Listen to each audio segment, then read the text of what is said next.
जय श्री कृष्ण। सच्ची भक्ति और प्रेम से भगवान को भी जीता जा सकता है। आइए बताते हैं आपको एक संत की कहानी के रूप में। एक सेठ जी बड़े ही कंजूस थे। एक दिन उन्होंने दुकान पर बेटे को बिठा दिया और बोले कि बिना पैसे लिए किसी को कुछ मत देना, मैं अभी आया। अचानक एक संत वहाँ पर आए जो अलग अलग जगह से एक समय की भोजन सामग्री लेते थे। लड़के से कहा, बेटा ज़रा नमक दे दो। लड़के ने संत को डिब्बा खोलकर एक चम्मच नमक दे दिया। सेठ जी आए तो देखा कि डिब्बा खुला पड़ा है। सेठ जी ने कहा कि क्या बेचा? बेटा बोला, एक संत जो तालाब पर रहते थे उनको एक चम्मच नमक दिया था। सेठ जी का माथा ठनक गया। बोले, अरे मूर्ख, इसमें तो जहरीला पदार्थ था।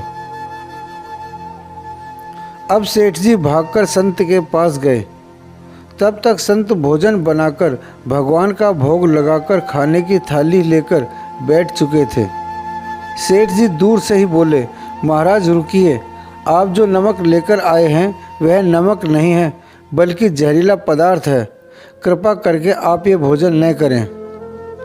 संत बोले, भाई हम तो प्रसाद लेंगे ही, क्योंकि भोग लगा दिया है। भोग लगाकर भोजन छोड़ नहीं सकते। अगर भोग नहीं लगता तो भोजन बेशक छोड़ देते। यह कहकर संत ने भोजन को प्रसाद समझकर खाना शुरू कर दिया। सेठ जी के होश उड़ गए। वो रात भर वहीं बैठे रहे।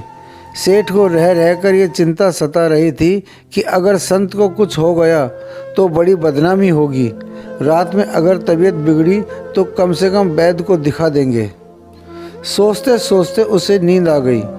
सुबह रोज की तरह संत जल्दी उठ गए और नदी में स्नान करने लगे। सेठ जी ने कहा, महाराज तबीयत तो ठीक है।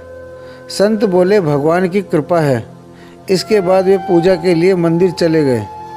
जैसे ही संत ने मंदिर का द्वार खोला तो देखा कि भगवान के श्री विग्रह के 2 भाग हो गए हैं और शरीर काला पड़ गया है। ये देखते ही सेठ को सब समझ आ गया कि भक्त के अटल विश्वास को देखकर भगवान ने भोजन का जहर भोग के रूप में स्वयं ग्रहण कर लिया है और भक्त को प्रसाद ग्रहण कराया।